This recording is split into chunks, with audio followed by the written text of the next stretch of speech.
The millionaire wanted a child without love, but his virgin best friend's yes destroyed his cold heart. Before we explore all the details of this incredible story, tell us where you're following us from and the time. Subscribe to the channel so you don't miss a thing, and let's embark on this journey together. She stared at her phone for the third time in 5 minutes, knowing she shouldn't care this much about a simple text message.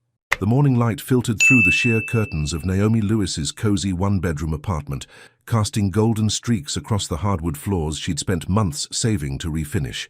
At 27, she had learned to find beauty in small victories, like the way her spider plant finally sprouted new leaves, or how her neighbor Mrs. Chen always left homemade cookies by her door on Sundays.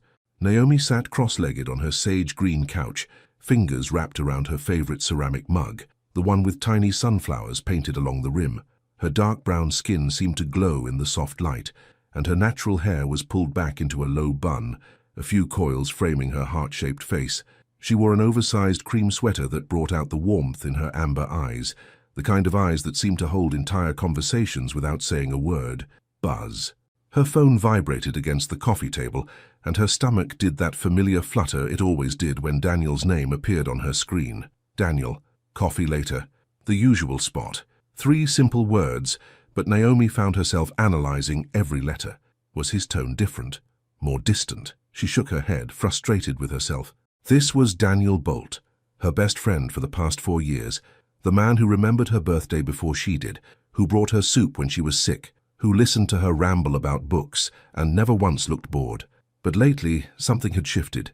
Naomi typed and deleted her response 3 times before settling on, of course, 2 p.m. She set the phone aside and walked to her small kitchen where fresh daisies sat in a mason jar on the windowsill. Everything about her space reflected her personality. Warm, thoughtful, deliberately chosen. The walls were painted a soft buttercream yellow, and vintage romance novels lined the shelves she'd built herself after watching countless YouTube tutorials. As she prepared her morning oatmeal, adding fresh berries and a drizzle of honey, Naomi caught her reflection in the window. She had always been told she was beautiful, but it was the kind of beauty that grew on you. Gentle, authentic. The kind that made people feel safe rather than intimidated. Her phone buzzed again. Daniel. Make it 1:30. I have something important to discuss. Naomi's spoon paused halfway to her mouth. Daniel Bolt never said he had something important to discuss. He was direct, confident, the kind of man who said exactly what he meant when he meant it. At 36, he had built an empire from nothing, turning a small tech startup into a multi-million-dollar corporation that now employed over 300 people. She had met him during the most vulnerable period of her life, right after her grandmother's funeral, when she was 23 and felt completely alone in the world. Daniel had been there for a business meeting with her former boss, but when he found her crying in the break room, something in his usually guarded expression had softened. "Bad day?" he had asked, his deep voice surprisingly gentle. "Bad year," she had replied, and somehow that simple exchange had blossomed into an unlikely friendship. Now 4 years later, Naomi couldn't imagine her life without their weekly coffee dates, their long conversations about everything and nothing, the way he made her laugh when she least expected it. But she had also learned to recognize the walls Daniel kept around his heart. At 6'2", with broad shoulders and an athletic build maintained through rigorous morning runs, Daniel commanded attention wherever he went. His dark hair was always perfectly styled, his steel blue eyes sharp and calculating, and he wore tailored suits like armor. He was undeniably handsome, the kind of man who could have anyone he wanted, but Naomi had watched him keep everyone at arm's length. She had never asked why. Some secrets, she had learned, were too heavy to carry for someone else.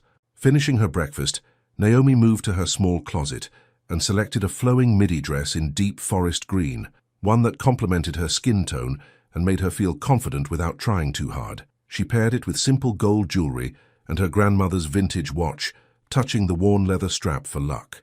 As she applied a light coat of lip gloss, Naomi caught herself wondering if Daniel ever noticed these details about her. Did he see the way she carefully chose colors that brought out the gold flecks in her eyes? Did he notice how she always wore a little extra perfume when they met for coffee? The questions embarrassed her, but they refused to go away. By 1:15, Naomi was walking through downtown Portland, her favorite neighborhood with its mix of historic brownstones and modern cafes. The autumn air was crisp, carrying the scent of fallen leaves and the promise of rain. She loved this time of year, the way the world seemed to pause and reflect before settling into winter's quiet.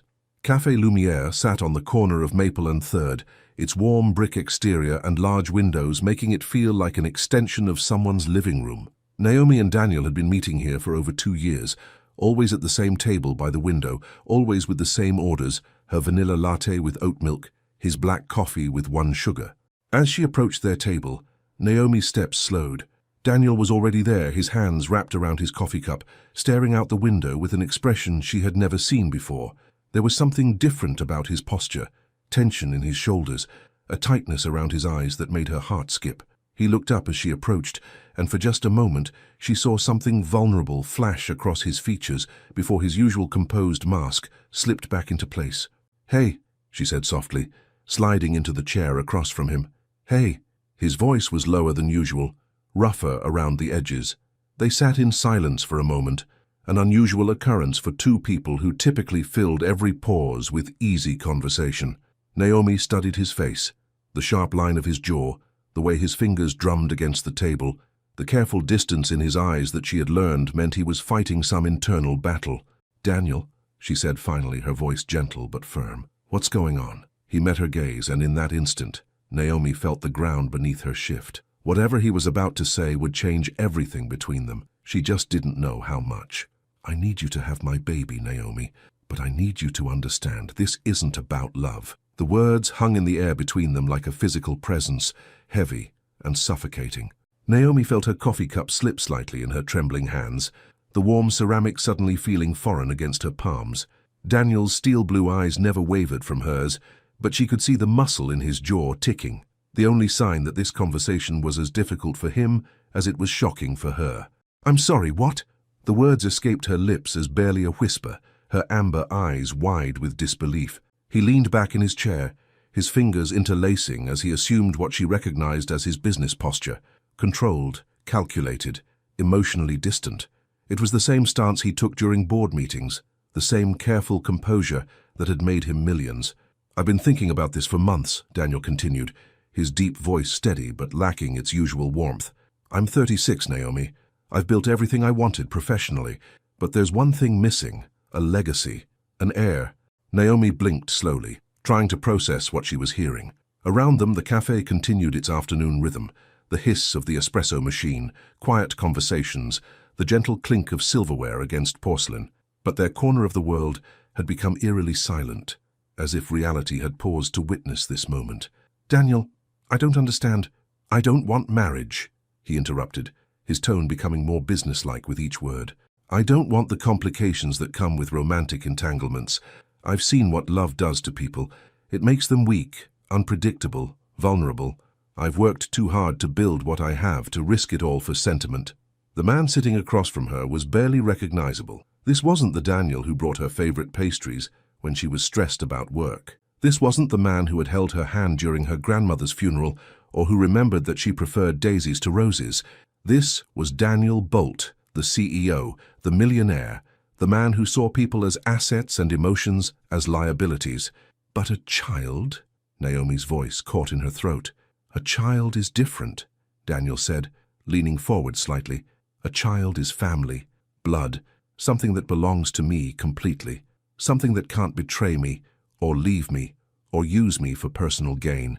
Each word felt like a small blade cutting through her heart. Naomi had always known Daniel was guarded, but she had never realized the depths of his cynicism, the extent to which he had convinced himself that human connection was transactional. "Why me?" she managed to ask, though she wasn't sure she wanted to hear the answer.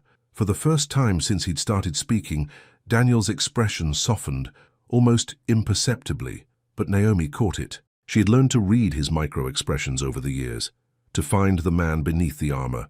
"Because I trust you," he said simply. "You're the only person in my life who has never wanted anything from me. You've never asked for money, connections, favors. You're pure, in a way that's rare in my world." The word pure made her stomach clench. If only he knew how impure her thoughts had been lately, how many nights she had fallen asleep thinking about what it would feel like to be more than just his friend.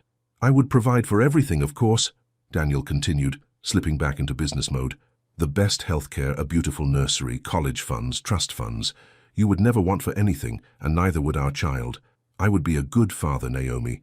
Present, involved, committed to giving them every advantage. Our child, she repeated softly, the phrase sounding foreign on her tongue. I know it's unconventional, but think about it practically. We already have a solid foundation of friendship and trust. We enjoy each other's company. We share similar values about family and integrity. Most marriages have less going for them than we do. Naomi felt tears prick at the corners of her eyes, but she blinked them back. She couldn't cry. Not here, not now, not when Daniel was watching her with those calculating eyes. Waiting for her response like this was just another business proposal. But it wasn't just another business proposal, was it? This was her heart he was negotiating with, her body he was discussing like a commodity, her future he was trying to purchase with his careful words and logical arguments. I need time to think, she whispered, her voice barely audible over the afternoon noise of the cafe. Daniel nodded as if he had expected this response. Of course, it's a big decision, I understand that. He reached across the table and placed his hand over hers, a gesture that would have sent electricity through her system just an hour ago, but now felt strangely hollow. Take all the time you need, Naomi, but know that I wouldn't have asked if I didn't believe you were the perfect person for this. The perfect person. Not the woman he loved, not someone he couldn't live without. The perfect candidate for a position he needed to fill. Naomi pulled her hand away gently and stood up, her legs feeling unsteady beneath her. I should go. Naomi, I need to process this, Daniel. I just need time. She grabbed her purse and walked toward the door, feeling his eyes on her back with every step. Outside, the autumn air hit her face like a slap, sharp and clarifying. She walked quickly away from the cafe, her mind spinning with everything that had just happened. By the time she reached her apartment building, tears were streaming down her cheeks. She fumbled with her keys, finally managing to unlock her door and collapse onto her couch. The same couch where she had sat that morning, analyzing his text message like a lovesick teenager. The irony wasn't lost on her. Her phone buzzed with a new message. Daniel, I know this is overwhelming, but I meant what I said. I trust you more than anyone else in my life. That has to count for something. Naomi stared at the message, her heart breaking and healing and breaking again with each word. He trusted her. He wanted her to have his child, but he didn't love her. And somehow, that made the decision both impossible and inevitable. As the sun set outside her window, painting her apartment in shades of gold and amber, Naomi realized that everything between them had changed in the span of a single conversation. There was no going back to their comfortable friendship, no pretending this conversation hadn't happened. She was going to have to choose, walk away from the man who had become her closest friend, or step into something that might destroy her heart completely. But as she sat there in the growing darkness, one truth crystallized in her mind with painful clarity. She was already in love with Daniel Bolt. She had been for years, and maybe, just maybe, that was exactly why she was going to say yes. 3 days of silence stretched between them like an ocean, until her phone rang at 11:47 p.m. with the call that would change everything. Naomi had been staring at the ceiling of her bedroom for what felt like hours, watching shadows from passing cars dance across the textured surface. Sleep had become elusive since her conversation with Daniel, replaced by an endless loop of questions that seemed to have no right answers. The digital clock on her nightstand glowed an accusatory 11:47 p.m. when her phone began buzzing against the wooden surface. Daniel's name lit up the screen, and her heart immediately began racing. She had been avoiding his calls for 3 days. Hello? Her voice came out rougher than intended, thick with exhaustion and unshed tears. Naomi. Just her name, spoken in that deep voice she knew so well, but there was something different about it now, something vulnerable that made her sit up in bed. Daniel, it's nearly midnight. I can't sleep, he interrupted, and she could hear movement in the background like he was pacing. I haven't slept properly since our conversation. I keep thinking about what I said, how I said it. Naomi pulled her knees to her chest, wrapping her free arm around her legs. She was wearing an old cotton nightgown in soft lavender, and her natural hair was loose around her shoulders, the most unguarded version of herself. I've been thinking too, she admitted quietly. There was a pause, and she could picture him in his penthouse apartment, probably standing by those floor-to-ceiling windows that overlooked the city, still wearing his work clothes because he'd forgotten to change, his dark hair disheveled from running his hands through it. I handled that terribly, Daniel said finally. I approached it like a business deal, and that wasn't fair to you. You deserve better than that. Do I? The question slipped out before she could stop it, carrying more pain than she'd intended to reveal. "Naomi?" His voice softened in a way that made her chest ache. "You deserve everything good in this world. You deserve a man who loves you completely, who sees you as the extraordinary woman you are, who would move mountains just to see you smile." Tears began sliding down her cheeks silently. "But that man isn't you." The silence that followed was deafening. "I don't know how to be that man," Daniel whispered, and she could hear the rawness in his confession. "I don't know how to open myself up to that kind of vulnerability. Every time I've tried, it's ended in betrayal or manipulation or disappointment." Naomi closed her eyes, remembering fragments of stories he'd shared over the years. His ex-fiancée who had cheated with his business partner, his mother who had used his father's love as a weapon, the string of relationships that had been built on his wealth rather than who he was beneath it all. "So you decided it was safer to just not try?" she asked gently. "I decided it was smarter to focus on what I could control," he replied. "Business, success, financial security. Things that have concrete rules and predictable outcomes. Children aren't predictable, Daniel." A soft laugh escaped him, the first genuine sound of humor she'd heard from him in days. "No, they're not. But they're also innocent. A child would love me for who I am, not what I can provide. At least, at first." The resignation in his voice broke her heart a little more. "What happened to you?" Naomi asked softly. "What made you so afraid of being loved?" Another long pause, and she thought he might hang up. But then his voice came through the phone, quiet and careful. "When I was 12, my parents got divorced. Messy, ugly, dragged on for 2 years. My mother used me as leverage, told me my father didn't really want me around, that he was only fighting for custody to hurt her. My father did the same thing in reverse. By the time it was over, I realized that love could be weaponized, that the people who claim to love you the most can also hurt you the deepest." Naomi felt her heart crack open for the little boy he'd been, caught between two adults who had forgotten that love was supposed to protect, not destroy. "I'm not your parents, Daniel," she said quietly. "I know." His response was immediate, certain. "That's why I asked you. Because I'm safe. Because you're genuine. Because in 4 years, you've never asked me for anything except friendship. Because you laugh at my terrible jokes and remember that I don't like onions in my sandwiches, and you've never once looked at me like I was a bank account with legs." Despite everything, Naomi felt a small smile tug at her lips. "Your jokes aren't that terrible. They're pretty terrible," Daniel said, and she could hear the smile in his voice too. They sat in comfortable silence for a moment, the kind of easy quiet that had always existed between them before everything became complicated. "I've been thinking about your proposal," Naomi said finally, her voice barely above a whisper.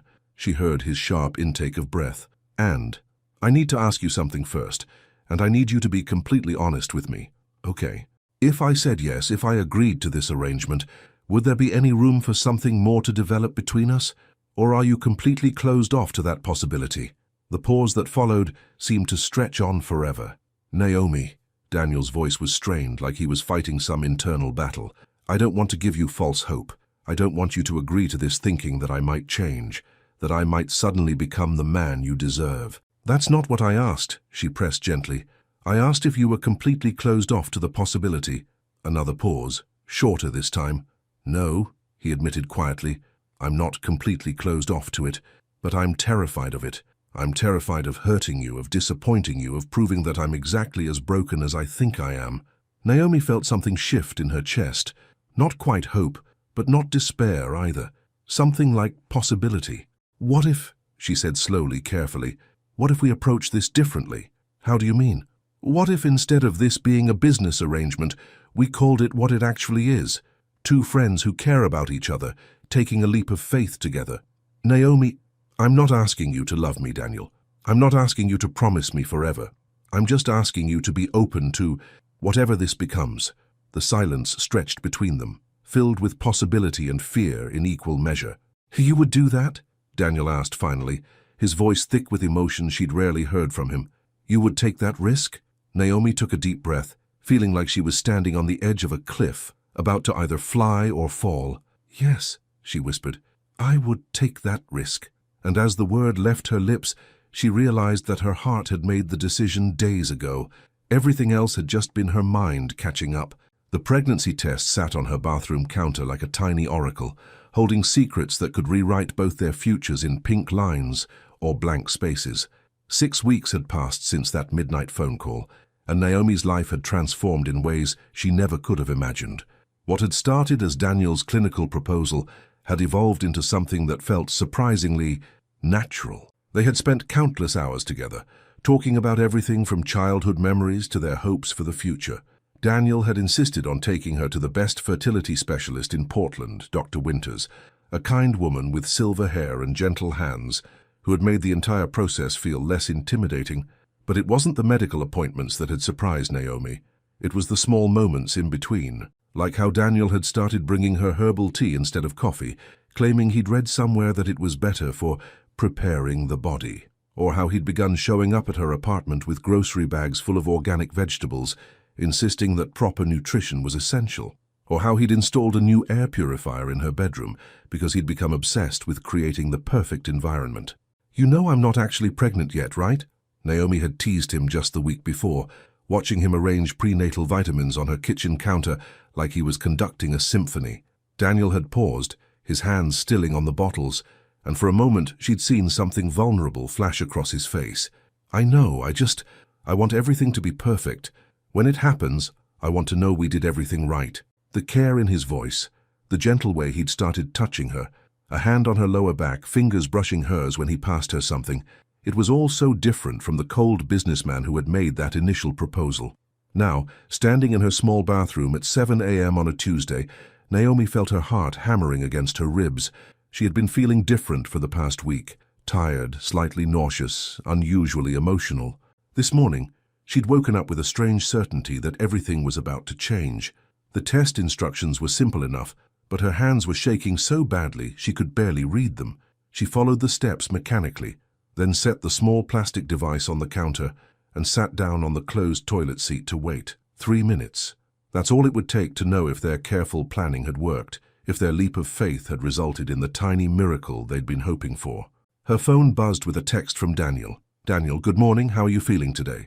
He had been asking her that question every morning for weeks, his concern growing more evident each day. At first, she'd thought it was just him being thorough, but lately she'd begun to recognize it for what it really was, genuine care masked as practicality. She started to type a response, then stopped. How could she tell him she was currently waiting to find out if she was carrying his child? How could she put that kind of hope and fear into words?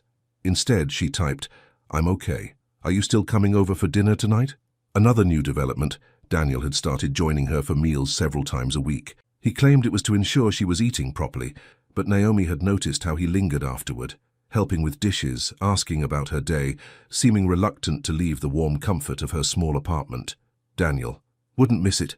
I'm bringing ingredients for that pasta dish you mentioned liking." Despite her nervousness, Naomi smiled. A month ago, Daniel Bolt probably couldn't have told you where his own kitchen was, let alone what ingredients went into homemade pasta sauce. Now he was researching recipes and shopping for groceries like a devoted husband. Husband. The word sent an unexpected flutter through her chest. They hadn't talked about what would happen if she got pregnant, the practical details of how they would navigate parenthood together. Daniel had been so focused on the getting pregnant part that they'd barely discussed the being pregnant part, let alone the raising a child together part. Her phone timer chimed, making her jump. 3 minutes were up. Naomi stood on unsteady legs and approached the counter. The test sat there innocuously, looking like nothing more than a piece of plastic that cost $12 at the pharmacy. But she knew that what it revealed would change everything. She picked it up with trembling fingers. 2 pink lines, clear, unmistakable, life-changing pink lines. Naomi sank down onto the bathroom floor, the test still clutched in her hands as the reality washed over her in waves. She was pregnant, with Daniel's baby. The arrangement they had made was no longer theoretical. It was growing inside her at this very moment. Tears began streaming down her face, but she couldn't tell if they were from joy or terror or some complex mixture of both. She was going to be a mother. Daniel was going to be a father. They were going to have a baby together. Her phone rang, startling her out of her daze. Daniel's name appeared on the screen, and for a wild moment she considered not answering. How could she have a normal conversation with him when she was sitting on her bathroom floor, holding proof that their lives were about to become permanently intertwined? But this was Daniel, her friend, her partner in this impossible situation. He deserved to know. "Hello?" Her voice came out shaky and strange. "Naomi? Are you all right? You sound—" "Daniel." She cut him off, unable to find a gentle way to ease into this moment. "I'm pregnant." Silence. Complete, absolute silence on the other end of the line. "Daniel? Are you there?" His voice, when it finally came, was barely a whisper. "Are you sure?" Naomi looked down at the test in her hands, at those two definitive pink lines that had just rewritten both their futures. "I'm sure." Another pause, and then she heard something that made her heart skip, a sound that might have been laughter, or might have been a sob, or might have been both. "We did it," Daniel said, his voice thick with emotion. "Naomi, we actually did it." "Yeah," she whispered, fresh tears spilling down her cheeks. "We did. I'm coming over," he said suddenly, his voice becoming stronger, more decisive. "Right now, I'm coming over." "Daniel, you don't have to—" "Yes, I do." His tone was firm, almost fierce. "You're carrying my child, Naomi, our child. I'm not going to be anywhere else right now." The line went dead, and Naomi found herself staring at her phone, still sitting on her bathroom floor in her pajamas, holding a pregnancy test and trying to process the fact that Daniel Bolt, the man who claimed he didn't know how to love, had just sounded more emotional than she'd ever heard him. 20 minutes later, she heard his key in her front door. She had given it to him weeks ago, ostensibly so he could let himself in when he brought groceries, but now, as she heard his footsteps moving quickly through her apartment, she realized it meant something else entirely. It meant he was already thinking of her place as home. "Naomi," his voice carried down the hallway. "In here," she called softly from where she now sat on her couch, having finally managed to pull herself together enough to leave the bathroom. Daniel appeared in her living room doorway, still wearing his expensive suit, but with his hair disheveled and his tie slightly askew, like he'd rushed out of a meeting. His steel blue eyes were bright, with an emotion she'd never seen before, something raw and wonderful and terrifying all at once. He crossed the room in 3 quick strides and dropped to his knees in front of her, his large hands coming up to frame her face with a gentleness that took her breath away. "Show me," he whispered. Naomi held up the pregnancy test, watching as Daniel's eyes fixed on those 2 pink lines. His expression transformed completely, the careful mask he always wore cracking open to reveal something so vulnerable and hopeful that it made her chest ache. "My God," he breathed, and then he was pulling her into his arms, holding her against his chest so tightly she could feel his heart racing. "Naomi, my God." And in that moment, pressed against Daniel's chest while he held her like she was the most precious thing in the world, Naomi realized that whatever happened next, whatever this arrangement became, she had never felt more cherished in her entire life. "Move in with me," Daniel said over breakfast, as casually as if he were asking her to pass the salt, but his hands were trembling around his coffee cup. 3 weeks had passed since that life-changing morning, and Naomi was beginning to understand that pregnancy came with its own unique form of emotional whiplash. One moment she'd be crying over a commercial about puppies, the next she'd be irrationally angry at Daniel for breathing too loudly. This morning was different, though. This morning she felt oddly serene as she sat across from him at her small dining table, watching him attempt to make pancakes from scratch. His usually perfect hair was mussed, his expensive dress shirt was dusted with flour, and he had a look of intense concentration that she might have found amusing if it weren't so endearing. "You know there's a perfectly good box mix in the pantry," Naomi said, taking a sip of her ginger tea, another one of Daniel's research-backed suggestions for morning sickness. "Box mix has preservatives," he replied, without looking up from the bowl where he was whisking with the determination of a man trying to solve world hunger. Dr. Kimberly said fresh, whole ingredients are better for early pregnancy development. Dr. Kimberly Winters had become something of a saint in Daniel's eyes over the past few weeks. Every recommendation, every offhand comment, every piece of advice was treated like gospel. Naomi had watched this incredibly successful, confident man transform into someone who took notes during medical appointments and asked follow-up questions about calcium absorption rates. "Daniel," she said gently, "they're just pancakes." He looked up at her then, and she saw something flicker across his features, a vulnerability that made her chest tighten. "Nothing is just anything anymore, Naomi. Not when it comes to you and the baby. The baby." He had started saying it like that, with a reverence that made her believe he was already half in love with the tiny collection of cells growing inside her. Sometimes she caught him staring at her stomach with an expression of such wonder that it took her breath away. "Move in with me," he said suddenly, setting down the whisk. Naomi blinked, certain she'd misheard. "I'm sorry, what?" Daniel sat down across from her, his steel blue eyes serious and focused. "Move in with me.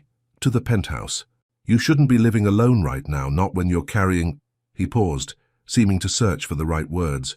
"Not when you're carrying something so precious. Daniel, that's not necessary, isn't it?" He leaned forward, his hands flat on the table between them. "What if something happens in the middle of the night? What if you fall or get sick or need help? I'm 20 minutes away from here, Naomi. 20 minutes that could matter." She could see the fear in his eyes now, barely controlled but definitely there. This was about more than practical concerns. This was about Daniel's deep-seated need to protect what was his, and somewhere along the way, she and their unborn child had become his in a way that transcended their original agreement. "Your penthouse has 1 bedroom, she pointed out reasonably. "I've already called my contractor," Daniel replied without missing a beat. "The guest suite can be converted into a beautiful bedroom for you, private bathroom, sitting area, whatever you need, and the room next to it would make a perfect nursery." Naomi felt her heart skip. He had already planned this out, had already envisioned her living in his space, their child growing up in rooms he was designing in his mind. "You've thought about this," she said softly.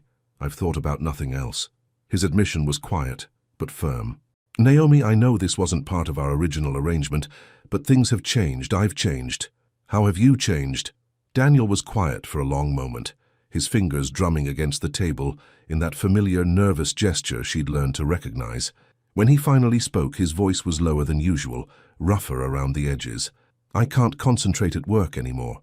I sit in meetings thinking about whether you've eaten lunch, whether you're taking your vitamins, whether you're getting enough rest. Yesterday, I left a board meeting early because you mentioned feeling tired in your text, and I had to see for myself that you were okay." Naomi's breath caught. She remembered that text, a casual mention that she was having a lazy afternoon. She'd thought nothing of it, but apparently it had sent Daniel into a protective spiral. "I've never felt responsible for another person's well-being before," he continued. "Not like this. Not in a way that makes me check my phone every 5 minutes hoping for a message from you. Not in a way that makes me research pregnancy symptoms at 2 a.m. because I want to understand everything you're going through. Daniel, I'm scared, Naomi." The confession escaped him like it had been pulled from somewhere deep inside. "I'm scared that something will happen to you or the baby and I won't be there. I'm scared that I won't be good enough at this, that I'll fail you both somehow. But mostly I'm scared of how much I already care." The last words were barely a whisper, but they hit Naomi like a physical force. This was as close to a declaration of love as Daniel Bolt was capable of making, wrapped in concern for her safety, disguised as practical arrangements, but unmistakably real. "You're not failing us," she said quietly. "If anything, you're amazing at this, at taking care of us." Something shifted in Daniel's expression, a softness she'd never seen before. "Us," he repeated, like he was testing how the word felt in his mouth. "Yes, us." Naomi reached across the table and covered his hand with hers. "You and me and this tiny person we made together." Daniel turned his hand palm up beneath hers, their fingers interlacing naturally. "So you'll consider it moving in?" Naomi looked around her small apartment, the space that had been her sanctuary for 3 years, filled with her books and plants and carefully chosen pieces that reflected who she was. Then she looked back at Daniel, at this man who was offering to rearrange his entire life around her comfort and safety. "What about after?" she asked. "After the baby is born? We never talked about how this would work long term." "I don't know," Daniel admitted, his honesty startling in its completeness. "I can't see that far ahead anymore. All I know is that right now I need you close. I need to know you're safe and cared for, and that I can be there if you need anything." "And you think living together won't complicate things between us?"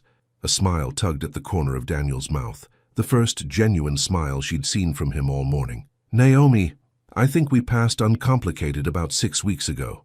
Despite everything, she laughed. He was right, of course. Nothing about their situation was simple anymore. They had started as friends, evolved into something resembling partners, and now they were about to become parents. Traditional relationship rules had stopped applying somewhere along the way. "I have conditions," she said finally. Daniel's eyes lit up with hope. "Anything. I keep my independence. This isn't about me becoming some kind of kept woman. I still work. I still make my own decisions. I still have my own life. Of course. And we need to talk about boundaries. Physical boundaries, emotional boundaries. Just because we're living together doesn't mean... Naomi, Daniel's voice was gentle but firm. I would never pressure you for anything you're not ready to give. Our arrangement is exactly what you want it to be. Nothing more. She studied his face, looking for any sign of deception or hidden agenda. But all she saw was sincerity and something that looked dangerously close to devotion. Okay, she said softly. I'll move in with you. The smile that spread across Daniel's face was like watching the sun rise. Slow, warm, and absolutely transformative. Without warning, he stood up and came around the table, pulling her gently to her feet and wrapping his arms around her in a hug that felt like coming home. Thank you, he whispered against her hair. You won't regret this, I promise. As Naomi melted into his embrace, breathing in his familiar cologne and feeling the steady beat of his heart against her cheek, she realized that she was already far past the point of regretting anything. She was falling in love with Daniel Bolt, and terrifyingly, wonderfully, it seemed like he might be falling too. She found him in the nursery at 3 a.m., sitting on the floor surrounded by instruction manuals, trying to assemble a crib with tears streaming down his face. Living with Daniel Bolt, Naomi discovered, was like being wrapped in the most luxurious, protective cocoon imaginable. If cocoons came with floor-to-ceiling windows, heated marble floors, and a kitchen that belonged in a 5-star restaurant.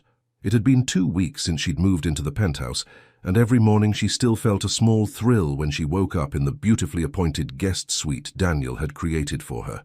He'd thought of everything.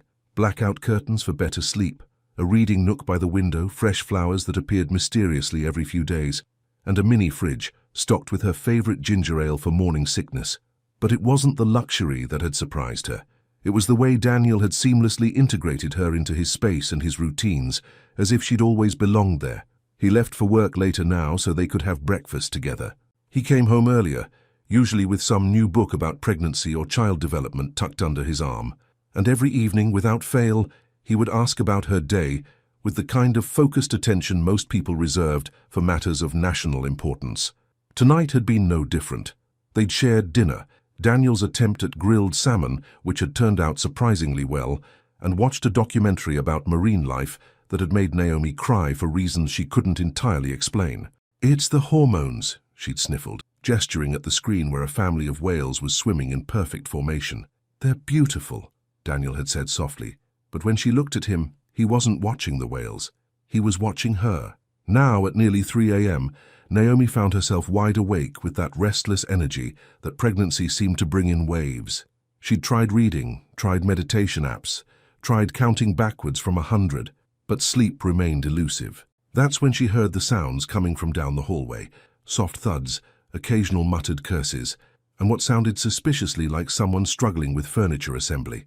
Naomi slipped out of bed and padded barefoot down the hallway, following the sounds to the room Daniel had designated as the future nursery. The door was slightly ajar, and soft light spilled into the corridor. She pushed the door open quietly and stopped short at the scene before her. Daniel was sitting cross-legged on the hardwood floor, still wearing his pajama pants and a t-shirt that was slightly too small, stretched across his broad shoulders.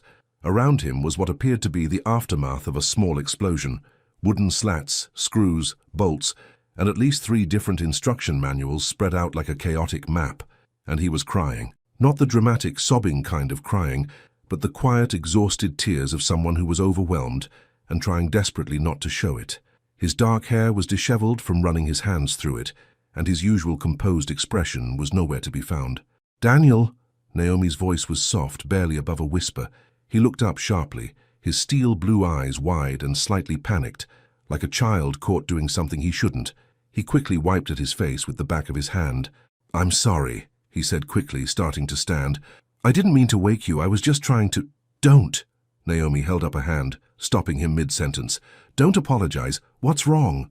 Daniel looked at her for a long moment, clearly debating whether to put his walls back up or let her see him like this. Vulnerable and uncertain, and beautifully human.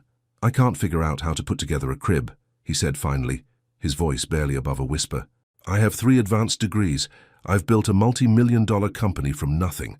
I can negotiate deals worth more than most people make in a lifetime, and I can't figure out how to assemble a piece of furniture for our baby. The word "our" hung in the air between them, heavy with meaning and possibility. Naomi moved into the room and sat down on the floor beside him, not caring that she was wearing nothing but an oversized sleep shirt and cotton shorts. She picked up one of the instruction manuals, a bewildering diagram of parts labeled with letters and numbers that might as well have been hieroglyphics. "These instructions are terrible," she said matter-of-factly. "Look at this. Insert dowel A into slot B using connector C. What even is a dowel?" Despite his emotional state, Daniel let out a small laugh. "I've been asking myself the same question for the past 2 hours. Why are you doing this now?" Naomi asked gently. "It's 3 a.m. and we're still months away from needing a crib." Daniel was quiet for so long that she thought he might not answer. When he finally spoke, his voice was thick with emotion. "I keep having this dream," he said, staring down at the scattered pieces of wood. "I dream that the baby comes early and I'm not ready. The room isn't finished, the crib isn't built, I haven't read enough books, I don't know enough about being a father. And in the dream, you look at me with such disappointment because I've failed at the most important thing I'll ever do." Naomi felt her heart break a little for this man who carried so much pressure, who held himself to impossible standards in every area of his life. "Daniel," she said softly, reaching over to cover his hand with hers, "you're not going to fail. How can you be so sure?" His eyes met hers, and she saw all his fears laid bare. "I don't know how to be a father, Naomi. I don't know how to love someone that much without it destroying me. What if I mess this up? What if I mess them up?" "You won't. But what if I do? What if I turn out like my father, distant, cold, more concerned with work than with the people who need me?" "You're already nothing like that," Naomi said firmly.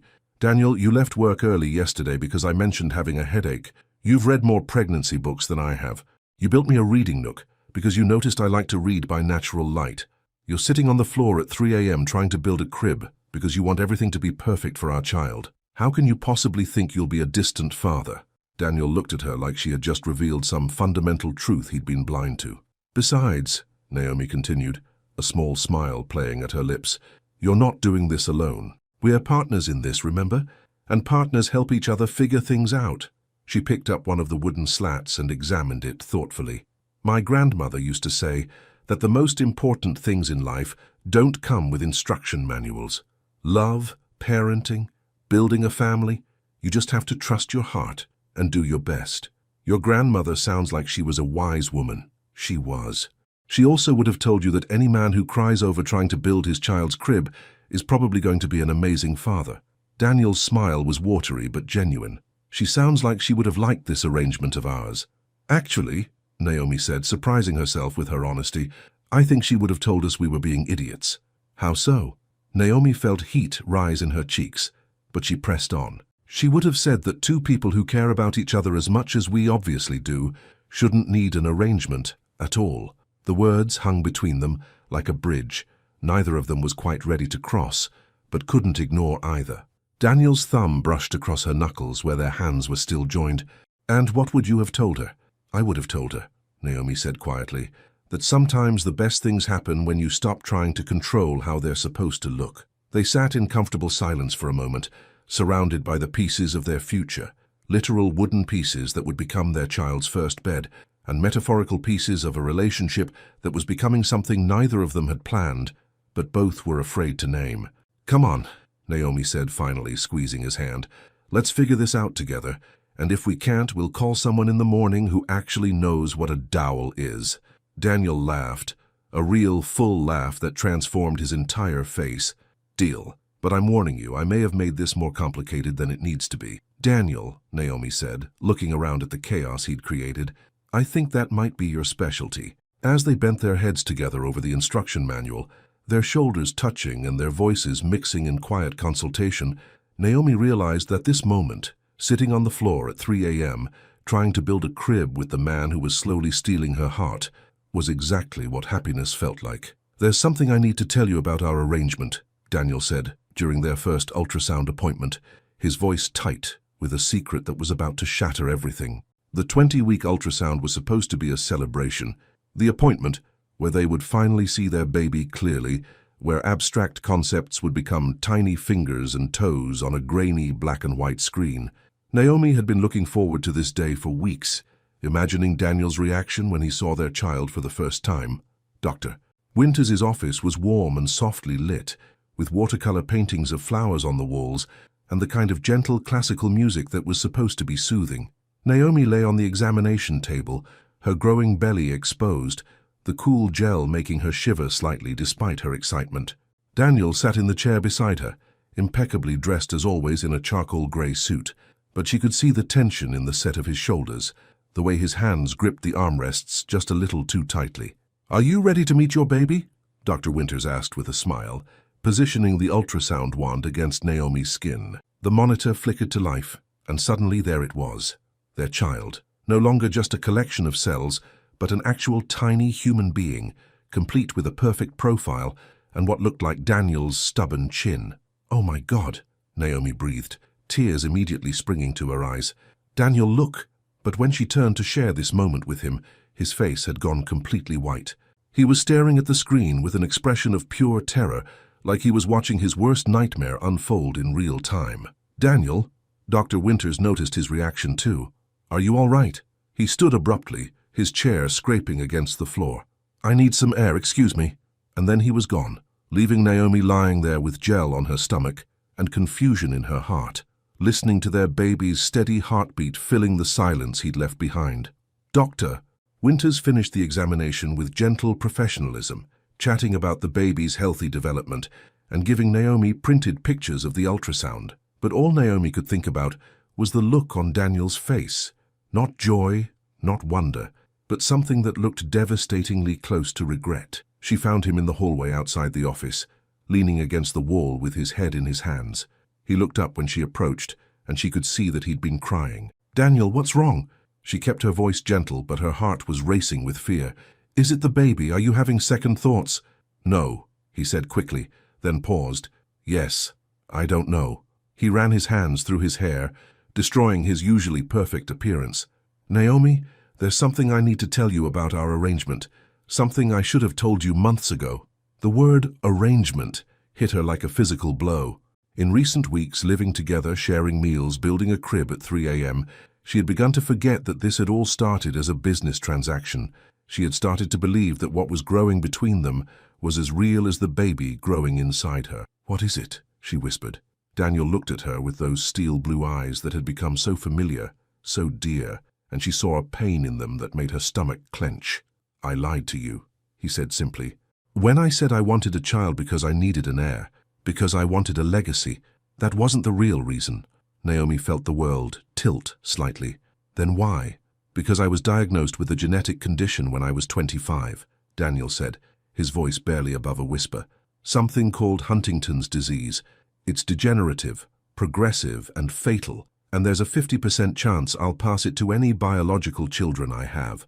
The words hit Naomi like a series of physical blows, each one worse than the last. She leaned back against the wall, needing its support as the full implications of what he was telling her crashed over her. "How long have you known?" she managed to ask. 11 years. My father died from it when I was 30. That's when I got tested. And you didn't think to tell me this before I got pregnant with your child." The question came out sharper than she intended, but she was beyond caring about his feelings right now. He had kept something this monumentally important from her, had let her fall in love with him and carry his child, while hiding the fact that their baby might inherit a death sentence. "I told myself it didn't matter," Daniel said, and she could hear the self-loathing in his voice. "The chances were 50-50. I thought if we didn't talk about it, if I pretended it wasn't a possibility, maybe it wouldn't be." "That's not how genetics works, Daniel." Naomi's voice rose, and several people in the waiting area looked their way. She didn't care. "That's not how anything works." "I know," he whispered. "I know that now. But when I first asked you, I was so desperate for something good in my life, something pure and untainted by all the ugliness I'd been carrying around. You were that for me, Naomi. You and the possibility of a child were the first things that had given me hope in years. So you decided to gamble with our baby's life instead of being honest with me." Daniel flinched at her words, but he didn't deny them. "I was selfish. I was scared. I thought if I told you the truth you'd say no, and I couldn't bear the thought of losing the only chance I might have at this kind of happiness." Naomi closed her eyes, trying to process everything he was telling her. The man she had been falling in love with, the man who had been so careful and protective and seemingly perfect, had built their entire relationship on a lie that affected not just her but the innocent child growing inside her. The symptoms, she said suddenly, opening her eyes. When do they typically start? Usually in the 40s or 50s, sometimes earlier, sometimes later. It's not a pleasant way to die, Naomi. It affects movement, cognition, emotional control. Eventually it affects everything. She thought about the man who had been obsessively reading pregnancy books, who couldn't sleep at night for worrying about their child's future, who had cried over crib instructions because he wanted everything to be perfect.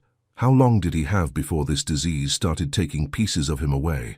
Is that why you didn't want love? She asked quietly. Because you knew you were going to die?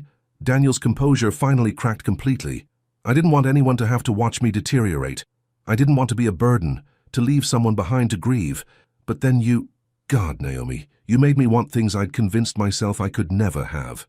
And now? Now I'm terrified, he admitted. I'm terrified that our child will inherit this. I'm terrified that you'll hate me for what I've done. I'm terrified that I've ruined the best thing that ever happened to me because I was too much of a coward to be honest from the beginning. Naomi looked at this man, this flawed, frightened human man who had tried to control an uncontrollable situation and had made it infinitely worse in the process. She thought about the baby growing inside her, about the 50% chance it might carry Daniel's genes and his ultimate fate. She thought about all the conversations they should have had, all the decisions they should have made together, and underneath all the anger and fear and betrayal, she found something else, a love so deep and stubborn that it refused to be extinguished by even this devastating revelation. We need to talk to Dr. Winters, she said finally, her voice steady despite the tears streaming down her cheeks. We need to know about testing, about options, about what this means for our baby. Daniel stared at her like she had just performed a miracle. You're not leaving. I'm furious with you, Naomi said honestly. I'm more angry than I've ever been in my life. You took away my choice, Daniel. You decided what I could and couldn't handle, and that wasn't your decision to make. He nodded, accepting her anger like a deserved punishment. But I'm not leaving, she continued softly, because that baby in there is half mine, and whatever happens next, we're going to face it together. All of it. The testing, the uncertainty, the possibility that our child might inherit this disease, the possibility that you might get sick someday. We're going to face it honestly this time, with all the information and all the truth. Daniel's face crumpled with relief and gratitude, and love so profound it was almost painful to witness. And Daniel, Naomi reached out and took his hand, intertwining their fingers the way they had that night in the nursery. Next time you have something this important to tell me, you tell me. No matter how scared you are, no matter what you think it might cost us. We're partners in this now, which means we don't make decisions about our future alone anymore. As they walked back into Dr. Winters' office together, still holding hands despite everything that had just been revealed, Naomi realized that this was what real love looked like. Not the fairy tale version where everything was perfect, but the messy, complicated, terrifying version where you chose each other even when the future was uncertain and the odds were against you. The genetic counselor's words echoed in the silence. The test results show that your baby does not carry the Huntington's gene. And Daniel broke down completely. 3 weeks had passed since that devastating afternoon in Dr. Winters' office, and the penthouse had become a place of careful politeness and unspoken tension. Naomi and Daniel moved around each other like dancers who had forgotten their choreography, still in sync, but no longer flowing together naturally. The appointment with Dr. Morrison, the genetic counselor, had been scheduled immediately after Daniel's revelation.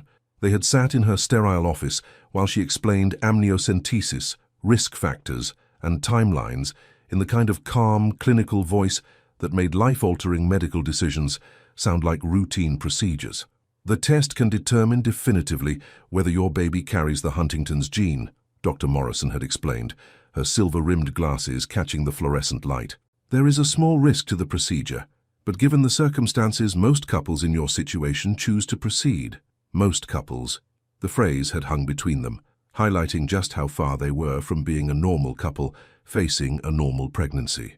Now, sitting in the same office where they had received the news that would change everything, Naomi felt Daniel's tension like a physical presence beside her. He had barely slept in weeks, had lost weight, and there were lines around his steel blue eyes that hadn't been there a month ago. His hand found hers as Dr. Morrison opened the file containing their results, and Naomi was surprised by how cold his fingers felt, how they trembled slightly against her palm. "Mr. Bolt, Ms. Lewis," Dr. Morrison began. her voice gentler than usual. "I have your test results." Daniel's grip on Naomi's hand tightened almost painfully. "The amniocentesis shows that your baby is developing normally in all respects, and regarding the Huntington's gene—" She paused, looking directly at Daniel. "The test results show that your baby does not carry the gene. Your child will not develop Huntington's disease." The silence that followed was deafening. Naomi felt relief flood through her so powerfully that she momentarily couldn't breathe. Their baby was safe. Their child would not inherit Daniel's terrible genetic legacy. The 50% chance that had haunted her dreams for 3 weeks had resolved in their favor. But when she turned to share this moment of joy with Daniel, what she saw made her heart break all over again. He was sobbing. Not the quiet, controlled tears she had seen from him before, but deep, body-shaking sobs that seemed to come from somewhere so deep inside him that she wondered if they would ever stop. His face was buried in his hands, his broad shoulders shaking with the force of his relief and gratitude and overwhelming emotion. "Daniel," she whispered, reaching out to touch his shoulder. He looked up at her with eyes that were red and raw, but somehow brighter than she'd seen them in weeks. "Our baby is safe," he managed to say through his tears.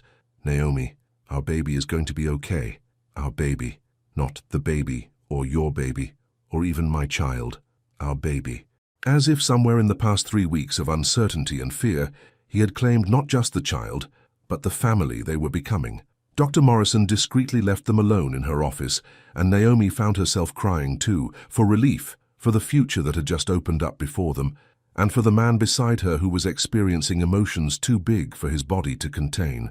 "I was so scared," Daniel whispered, when he could finally speak again. "I was terrified that I had cursed our child, that my selfishness had condemned an innocent baby to the same fate I'm facing. But you didn't," Naomi said softly, taking his face in her hands and forcing him to look at her. "Our baby is healthy and safe and free from this disease." Daniel leaned into her touch like a man who had been drowning and finally found solid ground. "I don't deserve this," he said. "I don't deserve this gift, this second chance." "Yes, you do." Naomi's voice was firm, sure. "You made a mistake, Daniel. A big one, a terrible one that hurt me deeply. But you don't deserve to suffer for the rest of your life because of your father's genetics." They sat together in that small office, holding each other while the weight of the past few weeks slowly lifted from their shoulders. But even in her relief, Naomi knew that this news, wonderful as it was, didn't solve everything between them. Later that evening, back in the penthouse, they sat in the living room with the ultrasound pictures spread out on the coffee table between them. The baby looked so perfect in those grainy images, so blissfully unaware of the drama and fear that had surrounded its existence. "I need to know something," Naomi said quietly, breaking the comfortable silence they had been sharing. Daniel looked up from where he had been studying the ultrasound images with the intensity of a man memorizing scripture. "Anything. If the test had come back positive, if our baby did carry the gene, what would you have wanted to do?" It was a question that had been haunting her for weeks, one she hadn't been brave enough to ask until now. Daniel was quiet for so long that she wondered if he was going to answer at all. "I don't know," he said finally, his voice barely above a whisper. "I've been asking myself that same question every day since we got the test done, and the honest answer is that I don't know what I would have chosen." "But you would have let me choose," Naomi said. It wasn't a question. "Yes." His response was immediate, certain. "It would have been your decision to make. Your body, your life that would be most affected. I would have supported whatever you decided, even if it destroyed me." Naomi felt something settle in her chest, a piece of trust that had been damaged but not broken. "Good. That's what I needed to hear. Can I ask you something now?" Daniel's voice was hesitant.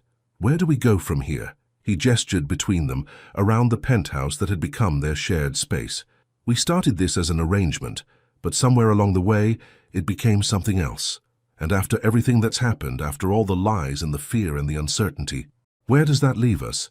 It was the question Naomi had been avoiding, the conversation she knew they needed to have but had been too afraid to start. She looked at this man, flawed, frightened, but trying so hard to be better than his fears, and realized that she already knew the answer. "It leaves us here," she said simply, "in this beautiful apartment that you've turned into a home for us, with a baby on the way, who's going to need both of us to figure out how to be parents. It leaves us with a choice about what kind of future we want to build together." "And what kind of future do you want?" Daniel asked, his steel blue eyes searching her face. Naomi took a deep breath, feeling like she was about to jump off a cliff with no guarantee of where she would land. "I want the kind of future where we stop pretending this is just an arrangement," she said quietly. "I want the kind of future where we admit that we've fallen in love with each other, even though it wasn't part of the plan. I want the kind of future where we choose each other every day, not because of contracts or genetics or practical considerations, but because we can't imagine our lives without each other." Daniel stared at her like she had just offered him everything he'd ever wanted, but had been too afraid to ask for. "Even knowing that I might get sick someday?" he asked. "Even knowing that there are no guarantees about how much time we'll have?"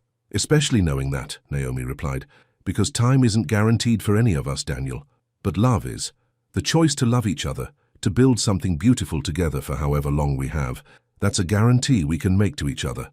Daniel set down the ultrasound picture he had been holding and moved across the couch to her, taking her hands in his with a reverence that made her breath catch.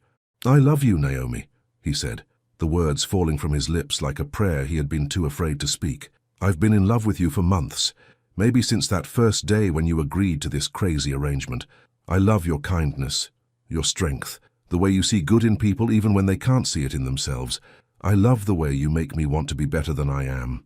"I love you too," Naomi whispered, tears streaming down her face. "I love how you take care of me, how you've changed your entire life around making sure our baby and I are safe and happy. I love how you cry over crib instructions and research pregnancy symptoms at 2 a.m.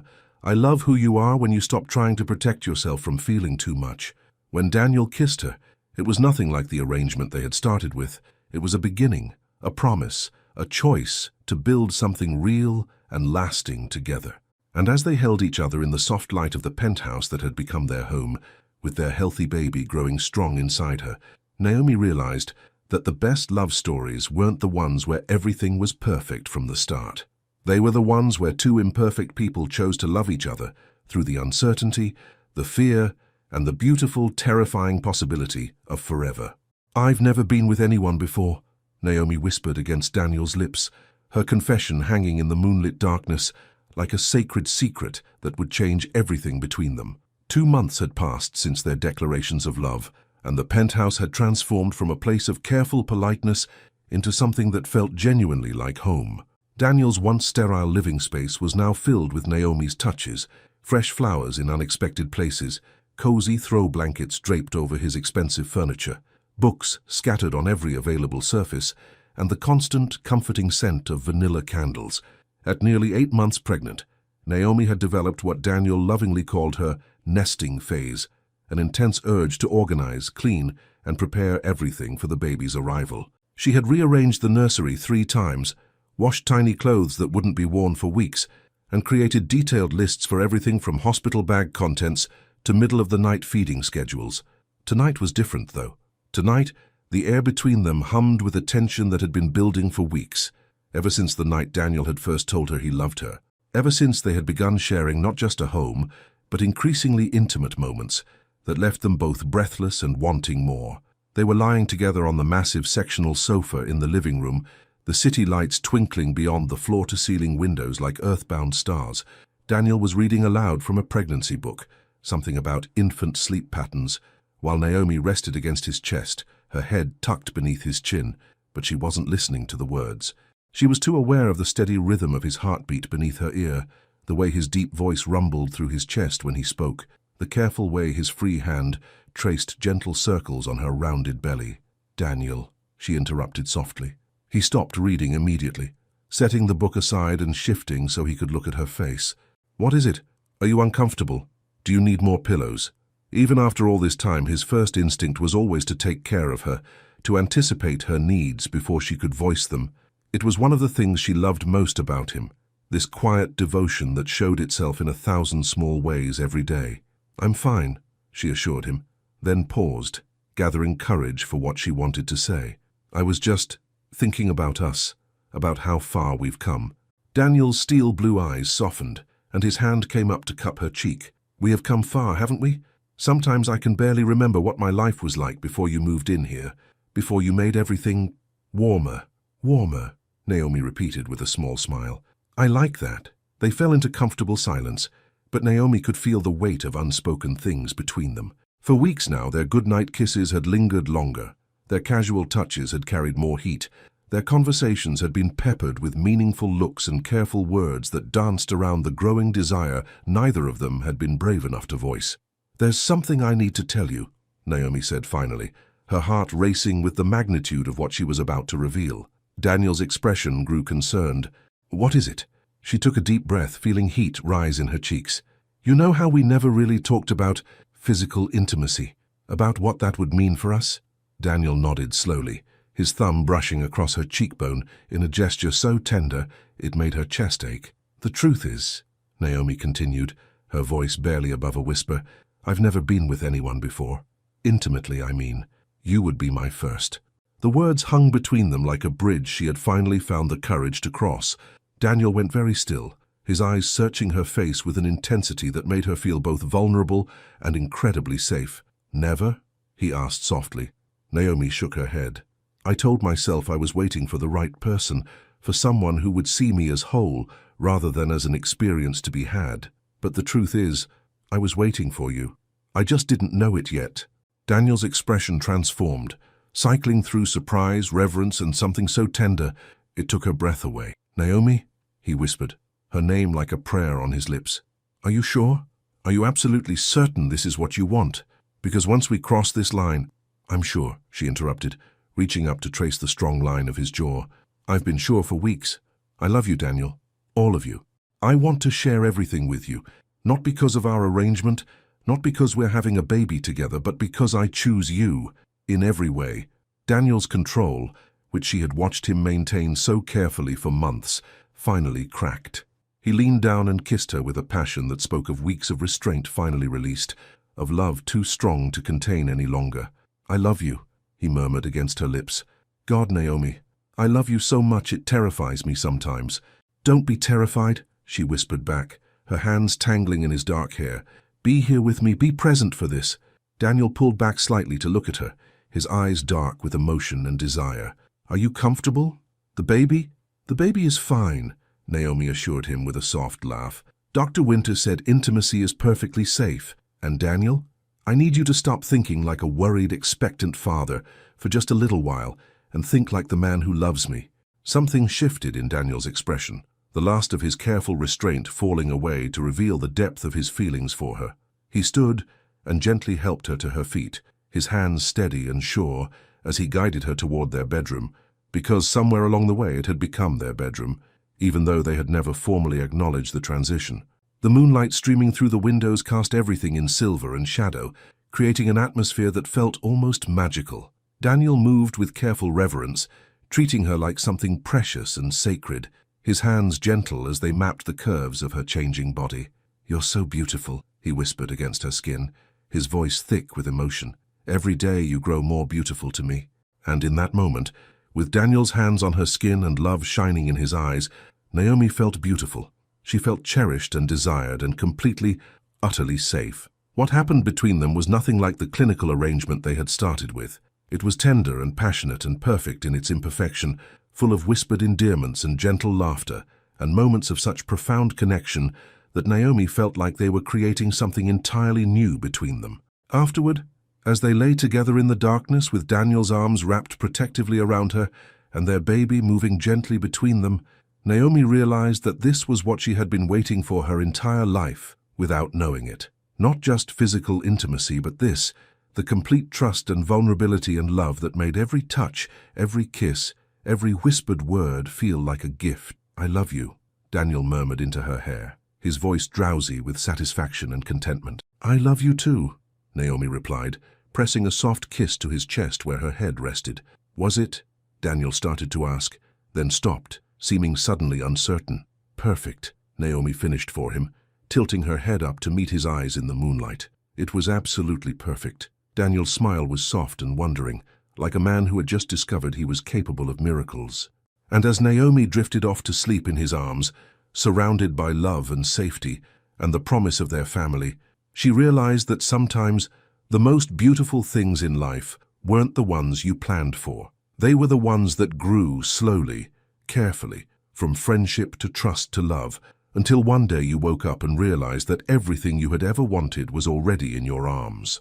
Outside their window, the city continued its restless dance of lights and movement, but inside their bedroom, wrapped in each other's love, Naomi and Daniel had found the kind of peace that comes only from knowing you're exactly where you belong.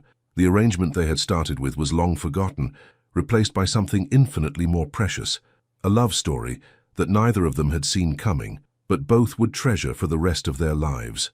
"Marry me," Daniel whispered through tears as he held their newborn daughter for the first time, his voice breaking with a love so profound it rewrote everything they thought they knew about forever.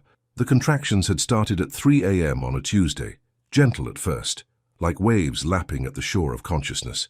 By 6 a.m. they were demanding all of Naomi's attention, and Daniel had transformed into a man possessed, timing intervals, calling Dr. Winters, packing and repacking the hospital bag with the precision of someone orchestrating a military operation. "Daniel, breathe," Naomi had said between contractions, watching her usually composed partner pace their bedroom like a caged animal. "You're more nervous than I am." "I'm not nervous," he'd replied, his voice pitched higher than usual. "I'm prepared. There's a difference." But when another contraction had gripped her with surprising intensity and she'd reached for his hand, Daniel had been there instantly, solid, steady, whispering words of encouragement, while his own hands trembled with barely controlled fear. Now, 12 hours later, everything had changed. Naomi lay in the hospital bed, exhausted but exhilarated, watching the most powerful man she knew reduced to complete emotional devastation by the tiny bundle in his arms.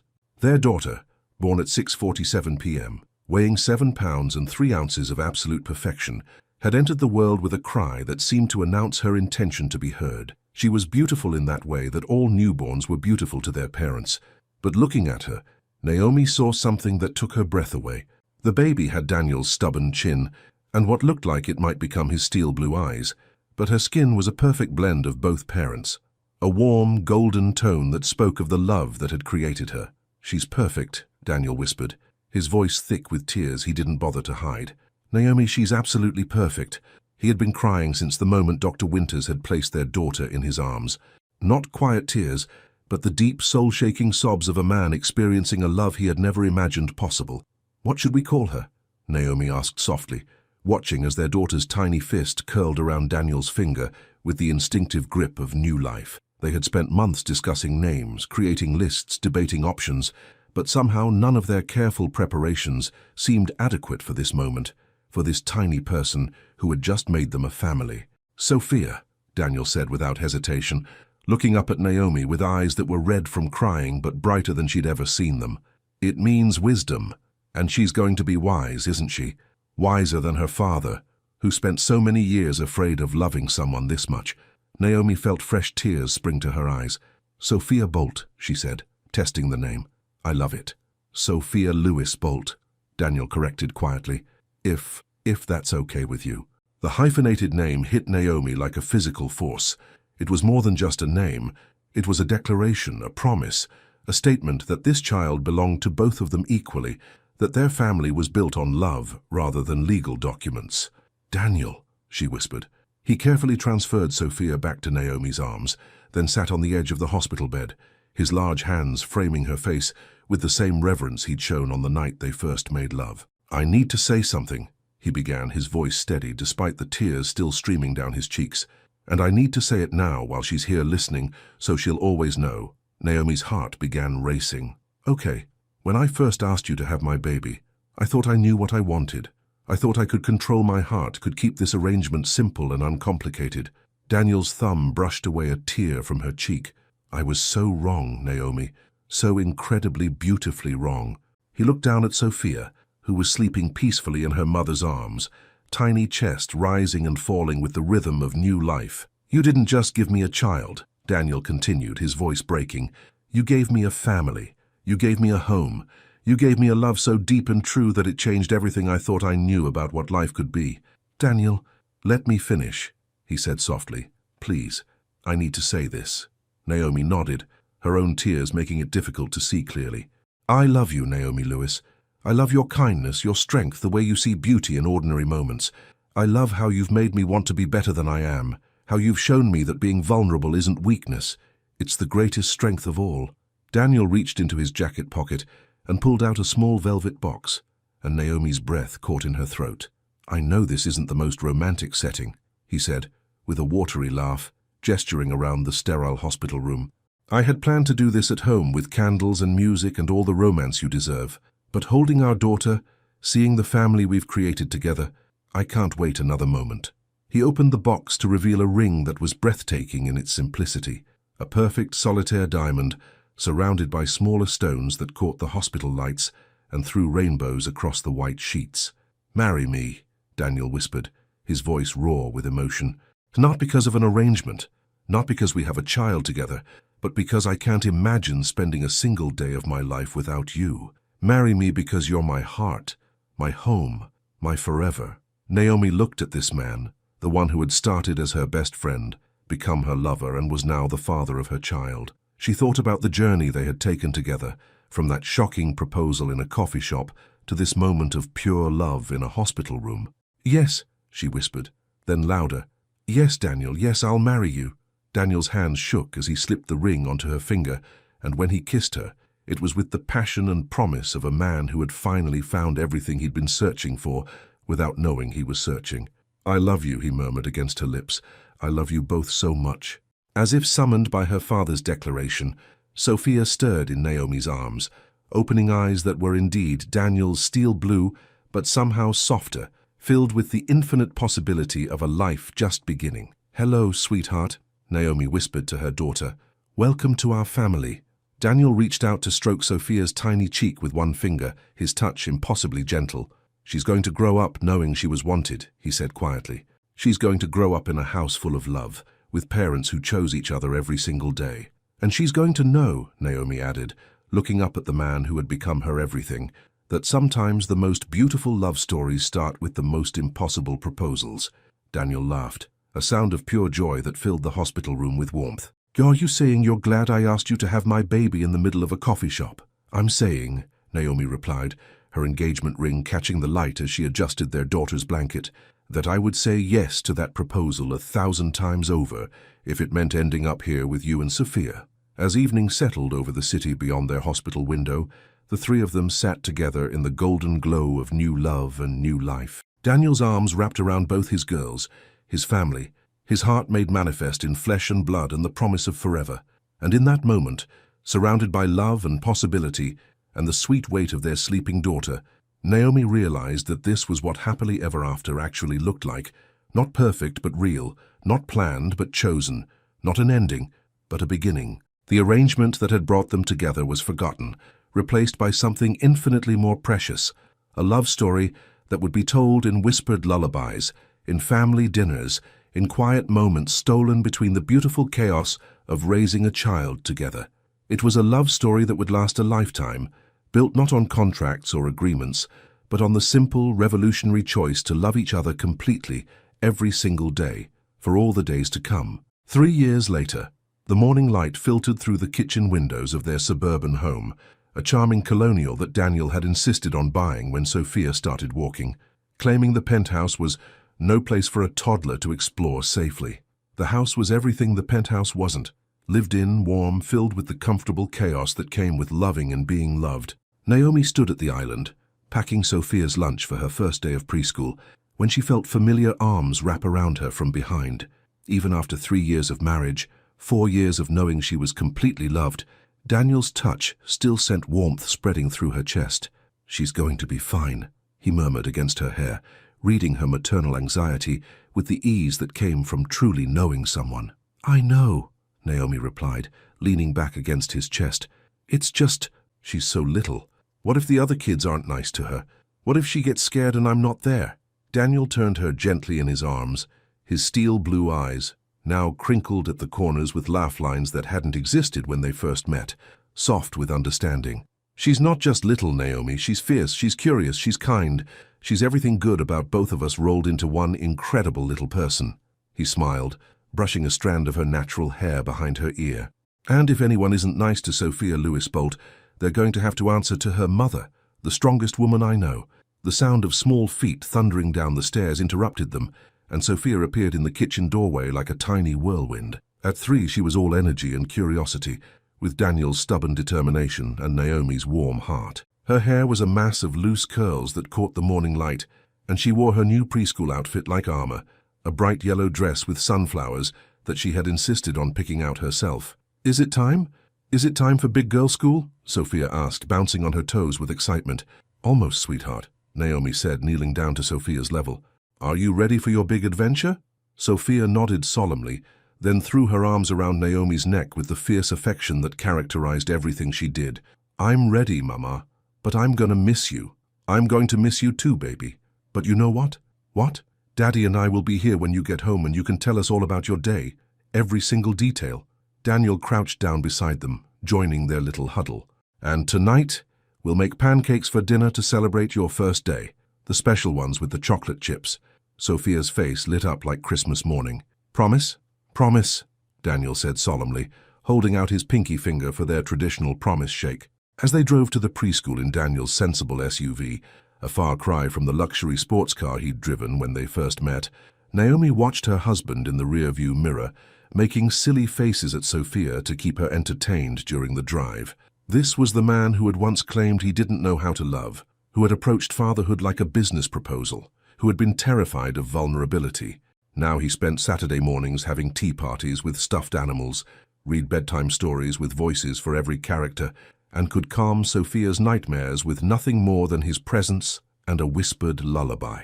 The preschool was a cheerful building, painted in bright primary colors, with a playground that looked like something from a fairy tale. Other parents were dropping off their children, and Naomi felt a familiar flutter of nerves.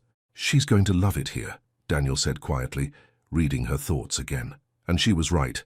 Sophia marched into her new classroom with the confidence of someone who had never doubted that the world was full of people who would love her, who had grown up secure in the knowledge that she was wanted, cherished, and completely safe. After they kissed her goodbye and promised to be back at pickup time, Naomi and Daniel walked back to their car in comfortable silence. "Remember when we thought this was just going to be about having a baby?" Naomi said as they drove home. Daniel reached over and took her hand, his wedding ring catching the sunlight. "Best worst plan I ever had," he said with a smile. "Worst plan? Thinking I could keep my heart out of it. Thinking I could have you in my life and not fall completely, irrevocably in love with you." They had reached a red light, and Daniel lifted their joined hands to his lips, pressing a soft kiss to her wedding ring, a gesture that had become as natural as breathing over the years. "Do you ever regret it?" Naomi asked. "The way we started? How complicated everything was." Daniel considered the question seriously, the way he always did when she asked something important. "No," he said finally. "I regret the lies, the fear, the way I almost let my own damage ruin the best thing that ever happened to me. But I don't regret asking you. I don't regret that crazy, desperate proposal in the coffee shop, because it gave me you, it gave me Sophia, it gave me a life I never thought I deserved." The light turned green, but Daniel didn't immediately press the gas. Instead, he turned to look at her fully. "I love you, Naomi Bolt," he said, using her married name with the same reverence he'd shown on their wedding day. "I love the woman you were when you said yes to an impossible arrangement. I love the woman you became as we figured out how to be a family. And I love the woman you are now, the mother of my child, the love of my life, my best friend, and my forever." "I love you too," Naomi replied, her heart as full as it had been on that morning 3 years ago when he'd proposed in a hospital room with their newborn daughter in her arms. The car behind them honked gently, and they both laughed, Daniel finally accelerating through the intersection. That evening, as promised, they made chocolate chip pancakes for dinner, and Sophia regaled them with stories from her first day of school, new friends, finger painting, a story about a brave princess who saved a dragon instead of the other way around. Later, after Sophia was tucked into bed with her favorite stuffed elephant and at least 3 bedtime stories, Naomi and Daniel sat together on their back porch, watching the sunset paint the sky in shades of pink and gold. "She's going to be okay, you know," Daniel said, understanding that Naomi was still processing the milestone of their daughter's first day of school. "I know, it's just, she's growing up so fast. Soon she'll be in real school, then high school, then college." Naomi trailed off, the future suddenly feeling both infinite and fleeting. "And through all of it, she'll know she's loved," Daniel said. "She'll know that love isn't something you have to earn or prove you deserve. She'll know that love is something you choose every day and something that chooses you back." They sat in comfortable silence, hands linked, hearts full, watching the day fade into night over the home they had built together. Not just the house with its white picket fence and swing set in the backyard, but the life they had created from the most unlikely beginning. "Daniel," Naomi said softly, "thank you." "For what?" "For being brave enough to ask me an impossible question. For being brave enough to love me even when you were terrified of it. For giving me Sophia and this life and a love story that's better than anything I could have imagined." Daniel brought their joined hands to his chest, over his heart that beat steadily and surely for her, for them, for the family they had built together. "Thank you," he replied, "for saying yes." And as the stars began to appear in the darkening sky above their home, Naomi realized that this was what forever actually looked like. Not a destination you arrived at, but a choice you made every single day. A choice to love completely, to build something beautiful together, to say yes to the impossible and watch it become everything you never knew you needed. Sometimes, the most extraordinary love stories began with the most ordinary words. "I need to ask you something." And sometimes, if you were very lucky, your answer to that impossible question would give you a lifetime of moments like this, sitting on your back porch with the love of your life, watching the sunset over the family you built together, one brave choice at a time. Looking back at their journey, from that shocking proposal in a coffee shop to building a family filled with love, one question remains. Would you have been brave enough to say yes to love, even when it came in the most unexpected package? Your participation means a lot to the channel. Please share your thoughts in the comments. Thank you so much for watching until the end. If you enjoyed this story, don't forget to subscribe to the channel, leave a like, and comment your thoughts. Your participation is very important to us. See you next time.